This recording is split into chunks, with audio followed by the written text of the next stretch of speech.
Hi guys, কেমন আছো তোমরা? অনেকদিন পর এলাম, প্রায় 15-16 দিন আমি ভিডিও করিনি।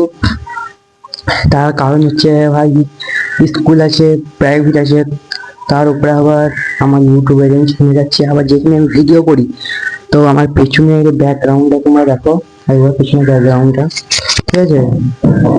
পেছনের ব্যাকগ্রাউন্ডটা খালি দেখো তোমরা। ভাই বাসে ভর্তি, আমি কি করে ভাই ভিডিও বানাবো আমি নিজে জানি না, ঠিক আছে? বাসে ভাই ভর্তি হয়ে গিয়েছে, কেন আমাদের ছাদ হয়েছে, ঠিক আছে? আর সেদিকে আমি ভিডিও বানাতে পারি না, এই ভিউজ দিনকে দিন কমে যাচ্ছে ইউটিউবের। আগে থেকে এখানে 1.4 এর মতন ভিউজ আসতো, এখন সেখানে 1, 2, 3, 4, 5 এরকম করে ভিউজ আসছে ভাই, অনেক কম ভিউজ আসছে। তো আমি বুঝতে পারছি না আমি কি করবো, অ্যাকাউন্টটাকে ডিলিট করে দেবো না। তো তোমরা কমেন্টে জানাও যে আমি অ্যাকাউন্টটাকে ডিলিট করবো না, নিউ একটা অ্যাকাউন্ট বানাবো ইউটিউবে, কারণ এই অ্যাকাউন্টটা আর একদম ভাই ভালো ভিউজ